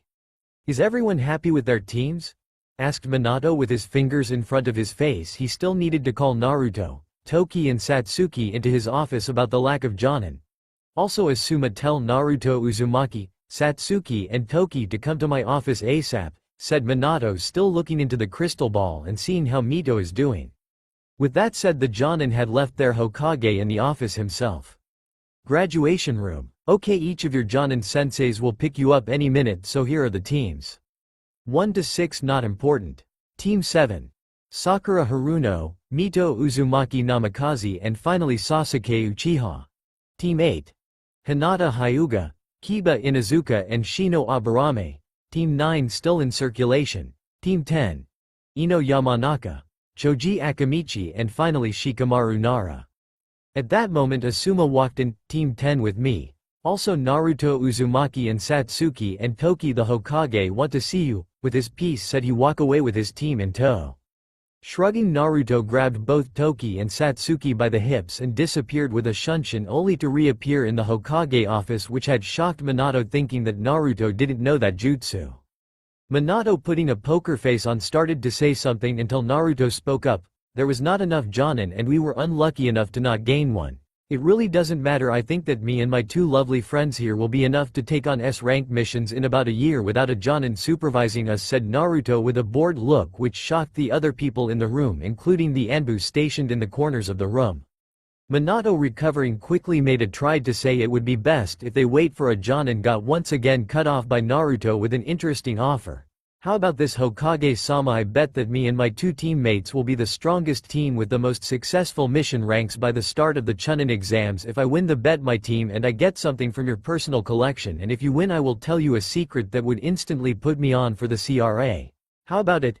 Asked Naruto with a raise of an eyebrow while he watched Minato put some thought into it, but instantly thought that Naruto was bluffing. Call him on the bet. Fine, I agree to the terms. Come here Monday to start you missions. Remember, you need at least 30 D rank missions before getting asking for a C rank, okay? Said Minato, thinking that they wouldn't last a week without a Jonin sensei guiding them. Okay, I agree to the terms, said Naruto, walking away with his two teammates. When they were gone, Minato called one of his Anbu to his side. Look after them and assess if they can do a decent job as ninjas, okay? Said Minato, getting a nod from the Anbu as he disappeared with the Shunshin. Training Ground 43. Okay Satsuki, Toki, let's hear what you're good at and what you're not good at, said Naruto, sitting cross-legged waiting for the two to start. I have a good grasp on the Academy 3 and a decent taijutsu, and I also have the Mokuton bloodline due to my grandmother had an affair with Hashirama before he met Mito Uzumaki, said Toki in an even and relaxed tone. At this information, the Anbu in the tree forced himself to stay put and not tell the Hokage what he had just heard. Okay cool, I was wondering where you got the Mokuton bloodline from. What about you Satsuki? Asked Naruto with a tilt of his head. Academy 3 point of mastered, and I also have the great fireball jutsu, and I am mid chunin in taijutsu when I use my Uchiha interceptor stance along with my Sharingan, what has 2 tomos in it, said Satsuki in a proud tone, thinking she probably had the best stats there. That was until Naruto spoke. Okay, I have 3 bloodlines and Kyuubi in me, which grants me a higher healing rate, and because of one of my bloodlines which I had developed while I was out training, I get near instantaneous regeneration and the ability to consume and shapeshift. By consume I mean once I kill an opponent I will have the choice to break apart their DNA and absorb it into my body. With this I gain the target's memories, skills, and bloodlines if they have any. My second bloodline is the Sharingan, which I had evolved into its Mangekyo Sharingan form by having Kyuubi place some chakra into my eyes. Because of that I didn't have to kill anyone to gain them. My Mangekyo Sharingan give me the moves Amaterasu, Susanoo, Koto Amatsukami, and finally Kumai. Along with this, my Sharingan lets me turn back time for at least 5 seconds if I so choose to do so. However, it is a massive chakra waste, even though I doubt I could ever get chakra exhaustion due to me having perfect control and a tailed beast amount of it. My final bloodline is Mokuton, and I will tell you later on how I had gained both Sharingan and Mokuton. My natural abilities is cage level speed with my resistance seals on. Tsunade with chakra enhanced strength is my natural raw strength, heightened senses due to Kyuubi. My skills are cage level taijutsu, cage level kenjutsu, 100% control of chakra, Gyuji chakra amount, Fuin jutsu sealing master, and finally sage of both the dragon and phoenix clans. I also have 100% over all 5 main elements, and I am starting to do the Mokuton element training soon. Because of this I can bend all 5 elements to do attacks without much hand seals. Currently I have the Rasengan, which I had upgraded to multiple elemental Rasengans. My strongest however is Futon Rasen Shuriken, which is a throw-able Rasengan. I can also do the Kage Bushin and Great Clone Explosion along with the Kage Bushin forms of Kunai and Shuriken, and that's mostly it I think. Said Naruto, scratching his head in complete thought. I mean, he learned a lot of shit in his time away, and I mean, how do you tell people that without sounding like you're overcompensating? I mean, imagine if he said he could use the physical and spiritual part of chakra separate and being able to fly along with doing ninpo attacks that could be each classified as a rank or S rank. Now that he thinks about it, he really is around the sage's level. Fuck yay, fist pump moment FTW. Satsuki just stared blankly, then fainted, while Toki had for some reason start to blush and pant at the thought of Naruto being that strong. Hey, it's true what they say, power attracts, and the Anbu in the tree was seriously wondering if that was possible until he looked down and saw his food connected to a root that started from the floor. With a tug, the Anbu was held midair by multiple roots, while Naruto had appeared in front of the Anbu in a nanosecond of a second, which had the effect of him really believing what Naruto said about abilities. Now, deciding to start, Naruto spoke in an even tone. Are you happy with the current information I had given you? Anbu tell the Hokage I aim to win the bet and also have a nice day convincing him that you're not on drugs. With that Naruto made the roots flung the Anbu towards the direction of the Hokage tower. Because of this he had missed a tree that had a dead root Anbu on one of his branches. Walking up to the two girls, Naruto asked in a happy tone, "So ready to start the training?" At this both girls shuddered. They were going to die. If what Naruto said was true, they were going to die. "Come on ladies, only a few more miles," said Naruto, jogging on the spot while wearing additional weights and resistance seals so that he would only be at around high Jonin level in speed and reflexes so that his two teammates could hopefully keep up. That was until he had noticed that they weren't even in his eyesight. Signing, he activated his Sharingan to see where their chakra signatures were, and he could barely spot them at around the 10 kilometers range. Disappointed, he shunshined to their location to only see a passed-out Satsuki and a dry heaving Toki. Signing again, he picked both them up and shunshined back to his current house where he dropped both of them on the main bed and left to do his own training. For the last few months, Naruto had kept his promise that he would make Team 11 the most successful team there was between the rookie 15 feet. Team 11 had completed 62 D ranks, 34 C ranks, 21 B ranks and finally 13 A ranks. The only reason he had been able to get the C, B and A ranks were because of the fact that everyone wanted his team to do the mission specifically had also helped.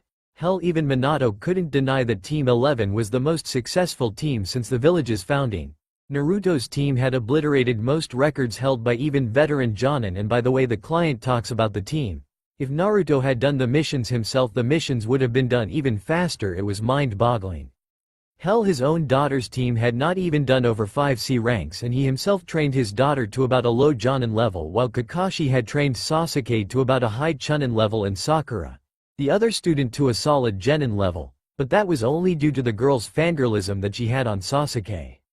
Sigh, the next Chunin exams are coming up and Naruto has won the bet. Might as well give him the scroll he wants now, said Minato in a self-pondering tone as he had no way to win the bet between himself and Naruto. With another sign he called the Anbu, "Sparrow, go get Genin Naruto Uzumaki." With the command done, Sparrow had used a shunshin to appear next to Naruto to only drop his jaw at what he saw. There the Genin Naruto Uzumaki was walking up a waterfall with boulders tied to his wrists and legs, and from the look of it the boulders had gravity seals at a level that he couldn't quite see from. Shaking his head, he walked into the clearing that Naruto was training in, which happened to be in Training Ground 11. Sparrow called out to the training Genin, "Naruto Uzumaki, the Hokage wishes to see you now." With that done, Sparrow waited for Naruto to drop the boulders and disappear with a shunshin. Cautiously walking up to the boulders, he had tried to pick one up only to not be able to lift the thing with his full strength and with his chakra enhancing his muscles as well. Thinking of how Guy might react if he found out someone was doing this, he quickly left back to the Hokage's office. Hokage office. "Now Naruto, I have decided that since there is no way of avoiding the bet, I have decided that you can choose the scroll you want from the house, so which will you choose?" asked Minato with a raised eyebrow, honestly wanting to know what his ex-son wanted, and he was shocked at what he heard. "Everything that the second Hokage had on his Hiraishin no Jutsu formula, which I know you have since I saw it when I was younger." With his piece said, Naruto crossed his arms with a cheeky grin on his face. His old man probably thought he wanted one of his jutsus, but he wanted his own original spacetime technique, and he had some ideas for it already. Grimacing, Minato disappeared with a yellow flash for a few moments and then finally returned in another yellow flash. Holding out the scroll, Minato dropped the scroll into Naruto's hands, still in shock that the kid wanted to learn spacetime ninjutsu even though it's one of the most complex arts there is. Hell, Fuin Jutsu compared to spacetime ninjutsu was like writing the number 1 over and over, and spacetime ninjutsu was like designing a complex home with only a hammer. It was almost impossible. "Just out of curiosity, what are you planning to do with that?" asked Minato, with hundreds of ideas going through his head at what the kid would do with that knowledge. Hell, he maybe might make a Hiraishin no Jutsu copy for all he knew. "Oh well, I'm planning on making my own spacetime technique so that it could be my ultimate trump card in a fight. Oh, and don't worry, I won't try replicate the Hiraishin no Jutsu," said Naruto while rubbing the back of his head while grinning at the Hokage. He didn't know who he had inherited that action from, but it was too natural to ignore no matter how much times he tried to. "Oh okay, I guess if Konoha had another spacetime ninjutsu user it would be good. Well anyway, I need to get back to doing the paperwork," said Minato looking back at his desk. only to start to tear a bit. His paperwork stash had grown by 5x the original size. He was so not leaving until late in the evening. Minato, because of the paperwork, had missed Naruto's grin when he saw how desperate Hokage looked when facing his paperwork, so he decided to use this to his advantage. "Hey Hokage-sama, do you want the secret to defeating the evil known as paperwork?" asked Naruto in a hushed tone, which instantly made Minato grab him by the shoulders and start to shake him. "Please tell me the secret to defeating this evil known as paperwork," screamed Minato while crying he would do anything to find out how to defeat the evil known as paperwork. Hell, he would have fought all tailed beasts at the same time for a chance at finding the way to beat paperwork. Slowing his shaking, Naruto stood up and had pointed up 3 fingers. "Okay, but I want 3 things. 1. I want Senin travel rights. 2. I want 3 IOUs from you in which I can get anything I want at a later date." 3 feet. Grinning evilly, Naruto said what his last of his requests. 3. Throw apple pie at your wife and daughter in the middle of the street with me recording it, along with me putting a seal on you that will erase the secret I tell you if you try to tell others. This also counts writing, motioning, and well, practically anything revolving the secret. With his request done, he saw Minato pale at the last request. Was it truly worth it to throw apple pie at Kushina and Mito's face and get a seal on him that will erase the information of the secret if he told anyone? Looking at his desk one more time, he knew the answer. "Yes, Naruto-sama, tell me the secret. All 3 of your requests done and agreed to. Please tell me," said Minato with as much emotion as he possible could. He doesn't care about the pie. Looking at his desk, or what used to be his desk, he could only see mountains of paperwork growing before his eyes. It was too much for him. Grabbing 3 Hokage-U's and his pen, he had started writing up Naruto's traveling rights and U's. After that was done, Naruto placed the seal on his wrists and told the Hokage about the seal, reacting if anyone tried to take it off him that wasn't him, it would erase the knowledge anyway. Naruto, grinning, placed his hands around the Hokage's eye and whispered 2 words. "Cage, Bushin." "Also, I expect the pie in the face at 3 p.m. After that, Naruto dashed to his study, leaving a silent Minato. Slowly, Minato told everyone of his Anbu to leave him. With a nod, all the Anbu left. Making sure he was alone, Minato summoned 4 Cage Bushin. "You know what to do," said Minato in an even tone. As soon as his clones started working, he left with a shunshin and appeared in a pastry shop buying 2 apple pies. He had told another pair of Cage Bushins to get his wife and daughter. He could see Naruto a few meters away from him with a camera out ready for the scene waiting to be shown. Kushina and Mito had arrived and only managed to say 2 words before getting apple pie to the face. Everyone was quiet, well, except Naruto, who was crying on the floor laughing while still holding on his camera on the scene what was happening in front of him. A few seconds later, Minato yelled out before running away, "Blame Naruto with his bets." With that, he flashed away only to miss Naruto's pale face, while the 2 red-head women had slowly gotten up and stared at him. At this, he knew he was screwed if he didn't leave now, so with a 2-finger salute, "Sorry I got to dash, but the pranking king from hell has much more work to do." With that, he disappeared back to his house only to find it empty again. It was weird. Satsuki and Toki would only be around or in the house for at max, not including sleep, but then again they don't even sleep here sometimes, for about 3 hours before doing their team training and then leaving to wherever they went. It was weird for Naruto, especially since he was dating them both, but it must be a girl thing. Either way, he enjoyed his time with them. Hokage office day. "So we all know why we are here, right?" asked Minato as he stared at the Jonin in front of him. It was finally the time of the Chunin exams once again, and he was feeling kind of, for some strange reason, tense. The only other time he could describe this feeling was when he defeated IWA with his Hiraishin Jutsu during the Third Great Ninja War. Looking up, he finally decided to get the meeting started. "Does anyone recommend their teams to participate in the Chunin exams?" asked Minato, looking from left to right. He had an idea of who would most likely sign their teams up, but he still had to know.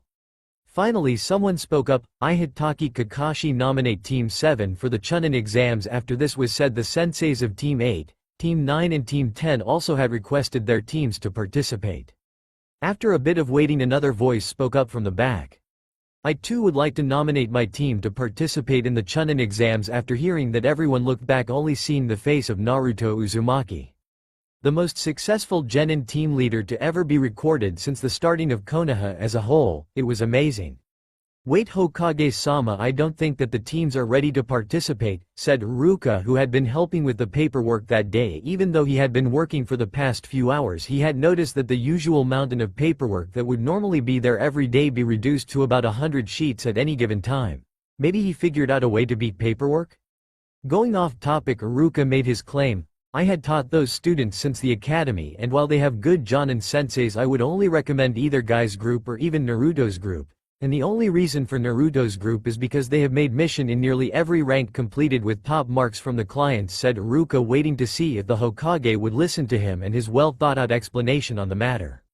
"Normally I would agree, but this year 3 teams are filled with clan heirs, and both Guy's team and Naruto's team are already fully prepared to take on the Chunin exams." With that said, he had instructed everyone to leave the room.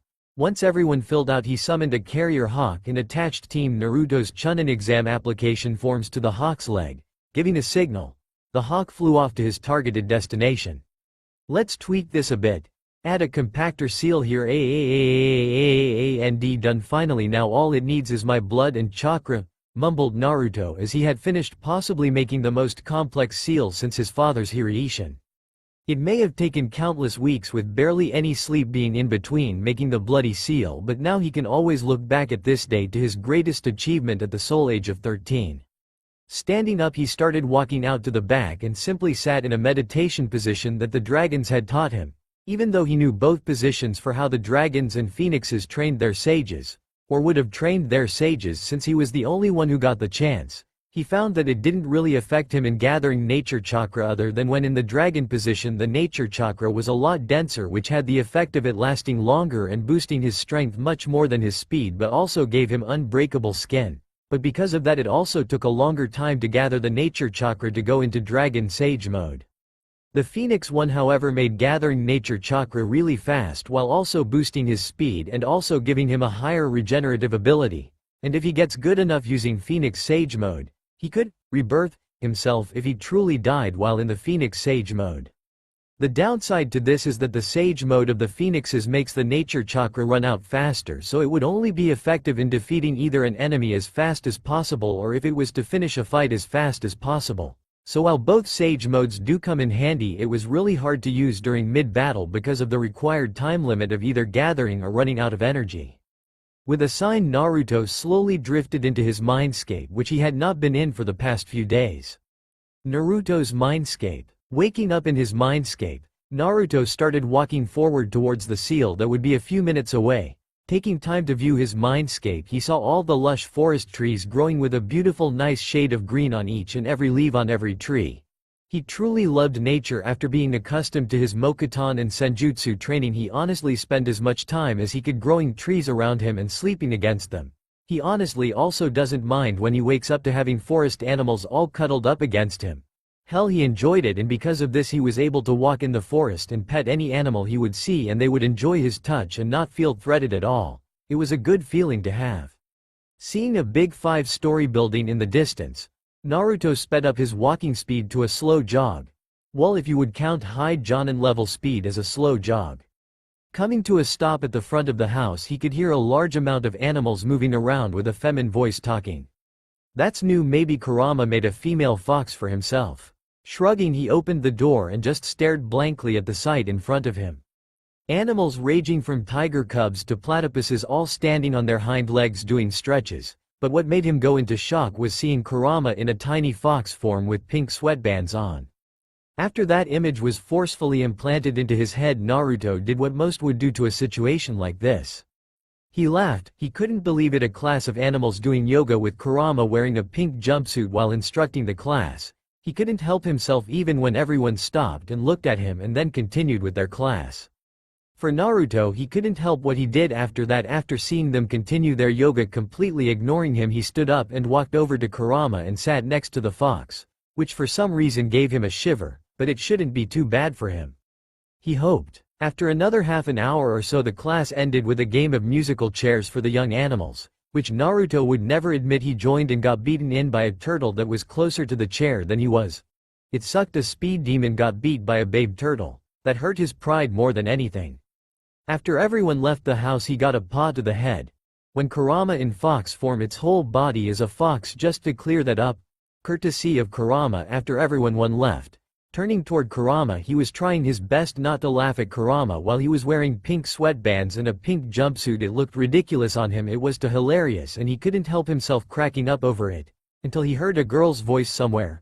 "That's not very nice, meatbag. You should bow before me and ask for me to forgive you on interfering on my yoga class." Locking down, he saw Kurama on his back legs staring up at him waiting for an answer, at which Naruto asked the first thing that had come to mind. "It's okay Kurama, if you're into you own it's fine. I don't mind what you do with other male animals in here, but I want no part of it, okay?" After finishing that sentence he got a rapid paw to the nuts, which had brought him down like a sack of potatoes.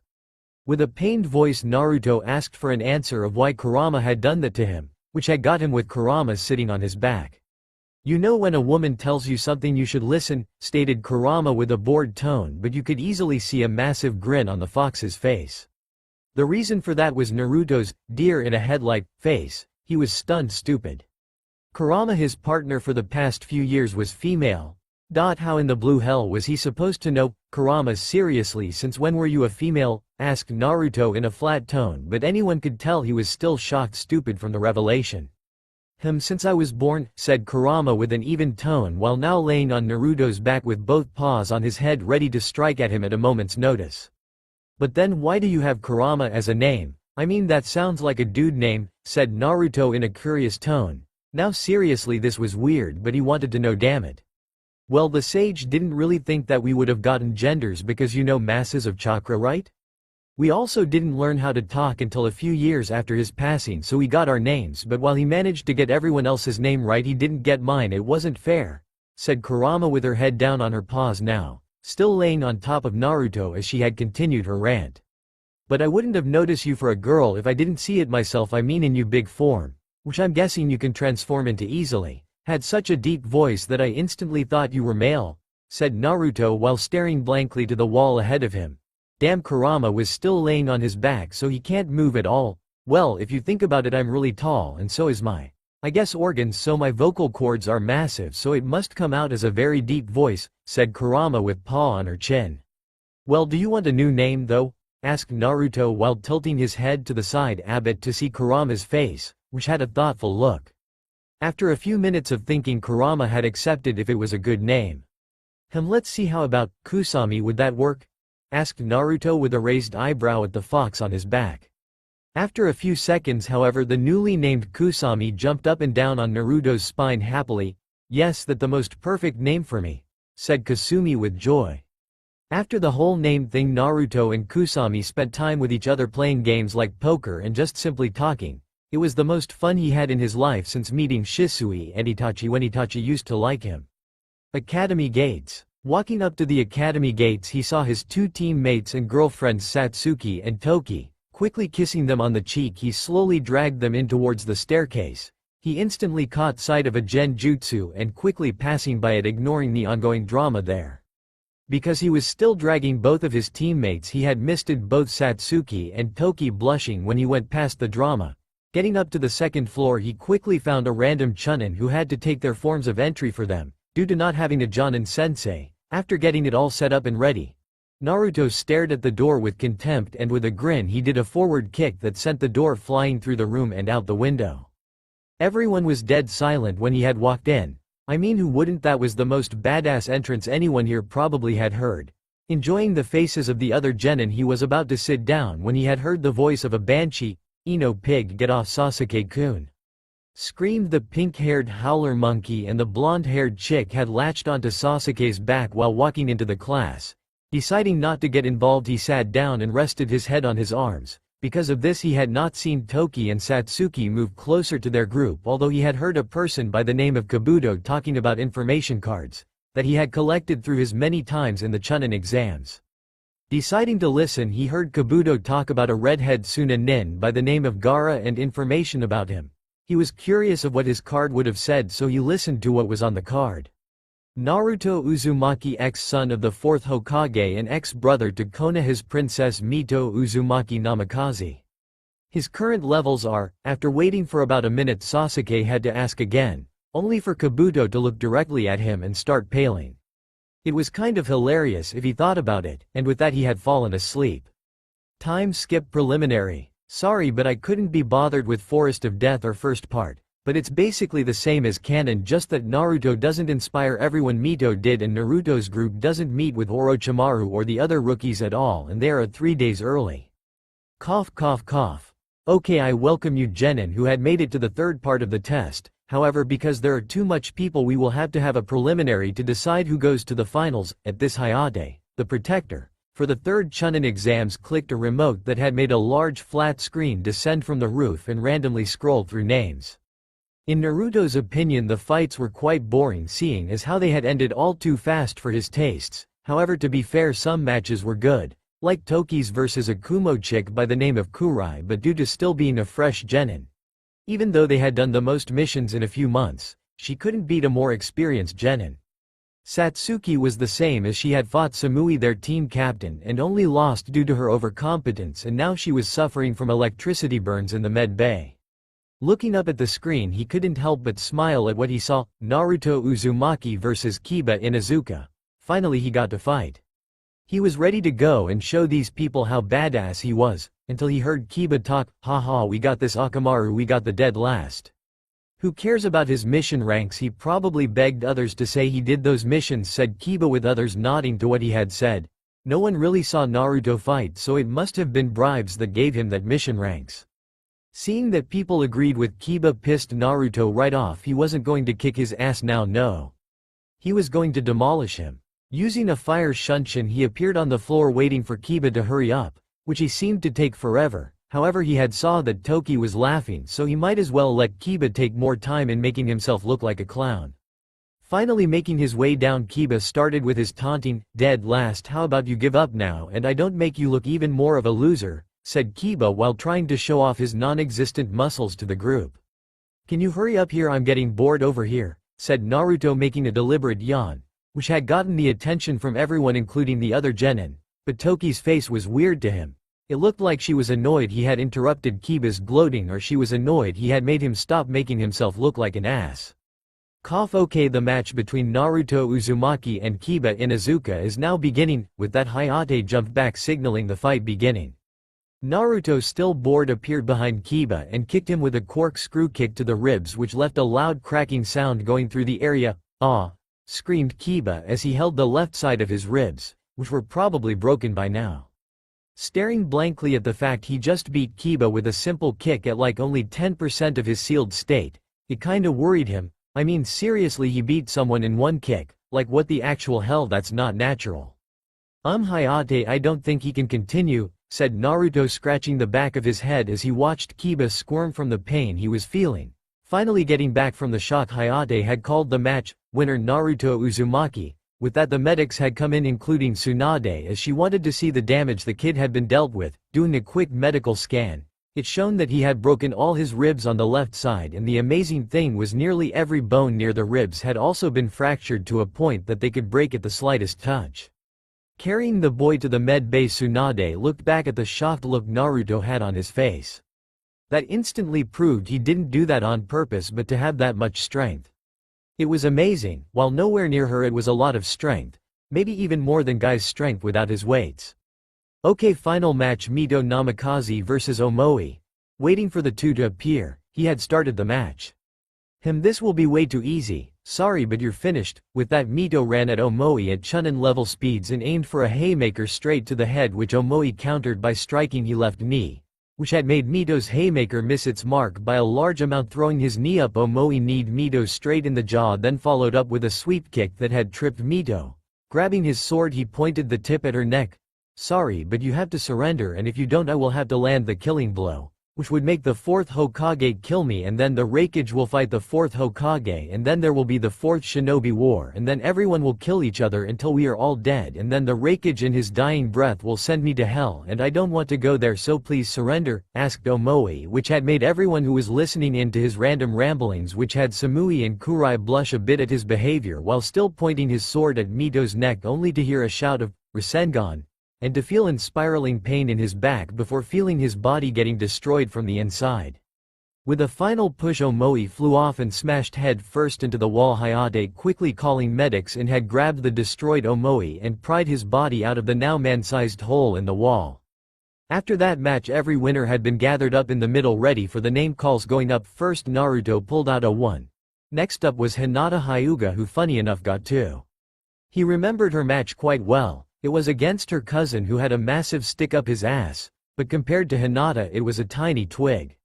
Sure, he kept talking about fate until Hinata told him to shut up and then activated his curse seal and watched as he had pleaded for her to stop. It was sickening to watch, which is why he had challenged Hinata on behalf of the Hyuga's branch members. Now he gets the chance to do it. Stipulations for his win? A free chance at taking a try at taking their seal off. He loses, he is to be the main branch's personal slave and also be branded with their seal. Well, princess, good luck, said Naruto as he had left before the other matches were called up. If he had stayed he might have seen Satsuki and Toki come out of the med bays with their cloths ruffled a bit. Time skip week 1. So Kusami with Satsuki and Toki busy with woman stuff, and Shisui still on Anbu missions and Ayame on a business trip with old man Ichiraku. We got the entire time to train. So what do you think we should do? Asked Naruto while watching the clouds slowly float across the sky. To be completely honest, he had been already strong enough to beat every cage with his restrictions on, but he still liked to train. After all, he still needed to keep sharp and he could only get better. I mean, even he doesn't know what his full strength is. But he doubts he will see it unless he does it for no reason but to just see. But it was a waste if he did, so he decided against it. Naruto-kun, I have no real idea, said Kusami as she lazily laid in her home on the couches, still reading one of the books Naruto had absorbed when he had absorbed a soldier who had managed to get a lucky shot on him when he was just starting up. The book was called 50 Shades of Grey. Don't read if underage, seriously. Now Naruto didn't know what the book was about, seeing as he had discarded that memory over countless useful memories, and seeing as he can't be bothered to read it, he just lets Kusami read them when bored. Although he did notice that Kusami had enjoyed the book a lot and because of that she constantly read the thing over and over. Suddenly a thought struck him, the Kachiyusei, Edo Tensei. Since he had the blood of Hashirama and Madara in him, he could summon them to train with him. Okay, now what to use for the sacrifices part. As Naruto sat down, he had saw some of his clones of his training in Mokuton training and chakra control. He didn't know why, but because of his control it was a massive habit of him to create clones to continue with chakra control. Next to the group were the medical group, which were just healing any animal that had been injured near his house. Looking to an injured rabbit which was bleeding then at his clones. A light bulb had appeared above his head, cutting his skin and draining some blood onto the floor. He had made 2 blood clones standing tall. After that he once again drained some more blood, which he had Kusami mostly make it match Hashirama's and Madara's blood types. He quickly made the hand signs for the Edo Tensei and soon a large cloud of smoke had appeared. Within the smoke 2 men had appeared, both looking completely different, apart from the same black-colored hair. Both men stood strong. The one on the left had long flat hair that had reached his shoulders with his covered forehead exposed. He had a strong-shaped jaw with black eyes. He also wore some old Warring Clan-era armor with a black long-sleeved shirt with similar black pants to match. He also had bandages wrapped around his ankles with thin shinobi sandals on. The other man had nearly identical clothing on, except on the armor there was the Uchiha clan logo showing. The man had pitch black hair that was spiking in all directions, and it had also reached the lower part of his back. He stood there with his arms crossed and a blank face staring straight ahead of him, although you could see his slight twitch of his eye as if he wasn't planning for this to happen. Wonder why? Deciding to start off, Naruto quickly jumped in front of both of them, only to sweat drop as both of them instantly saw the other and jumped to the opposite side of the clearing ready to face off. Until Naruto interrupted, hi Hashirama. Madara, you guys there? Asked Naruto, tilting his head, which made both ancient shinobi look at him. Can you both please say something? I was kinda looking to talk to you both about something, asked Naruto while scratching the back of his head. Hashirama, deciding to find out how he was alive, asked, not to be rude or anything, but how am I alive along with Madara Teme? Asked Hashirama with a tilt of his head, ignoring Madara's eye twitch that had been more noticeable. Oh, that's easy, I used the Edo Tensei to summon you both, said Naruto like he was talking to an old man who had lost the plot. At this, Hashirama had got pissed and upset. This child had sacrificed 2 people to summon him and Madara. This isn't right. Who did you sacrifice for use to be here? Said Hashirama in an ominous tone as he slowly clenched his fists ready to kill this kid who no doubt did this for the most horrendous reason ever. Even Madara was kind of shocked at this. A random 13-year-old summoned both him and Hashirama, so that meant that he had to grave rob both him and Hashirama and then sacrifice two people to see him and Hashirama. It was different. Oh, you mean the required sacrifice? I simply used some blood clones instead of actual people, then I had used my blood and focused more into you blood and Madara's, which is being produced through me, said Naruto, now understanding why Hashirama was getting more angry at him. What? Screamed both Hashirama and Madara. This kid had figured a way to use the Edo Tensei without harming someone else and then said had both of their blood flowing through him? What the hell had happened while they were dead? Ha, ha, ha, seems to me that I win that one, said Naruto, sitting on his ass as he had used his massive amount of chakra in 30 days of non-stop training. Whether it was for medical and Mokuton jutsu and control with Hashirama or Gumbai and Sharingan training with Madara, it was the most training he had ever done in his life. It also got him a chance to know the two Konoha founders on a somewhat personal level. Hashirama was both a child and a wise man combined into two. He would act like a wise sage, for a little bit, then completely turn into a kid. He also learned that he had sucked at gambling and that he had taught Tsunade how to gamble, must be why she sucks at it. It reminded him of someone, but he didn't know who. Madara was the opposite, where he was as like most Uchiha. Until either him or Hashirama annoy him enough, then his personality does a full 180 degrees like Hashirama and he turns into a pissed off little kid. It was the best thing he could honestly see. Hell, Kusami had been laughing every time he had turning Madara into a brooding kid. However, when he and Hashirama had done this the first time, Hashirama had instantly thought that someone had switched places with the reincarnated Madara, which after a few embarrassing secrets about himself proved to be the actual Madara. Who knew he used to sleep with a teddy bear until he was 15? He had got to know their lives pretty well during the time that he had spent with them, but he actually preferred Madara than Hashirama, but not by a lot, just a bit. He had liked to hear Madara talk about his family and how his battles with other clans had ended up. It was cool listening to Madara talk, because he had high details of the fights. It also helped he could use a genjutsu to make his memories viewable, so he had high detailed fights. At that, Hashirama cried because he couldn't do that.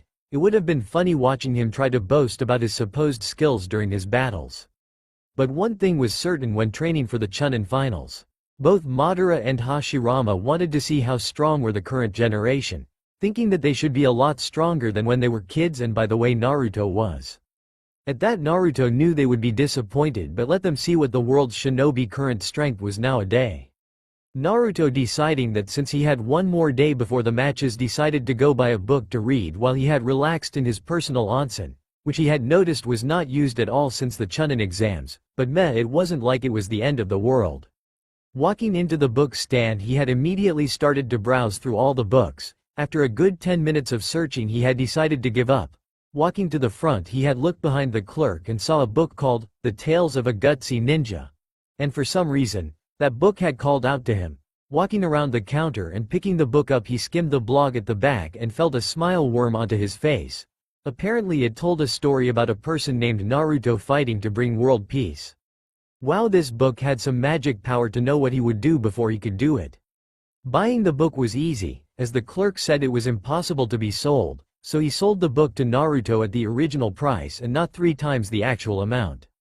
Walking out of the bookstore and walking in a random direction, Naruto accidentally bumped into someone. Looking up, he was shocked to see who he had walked into.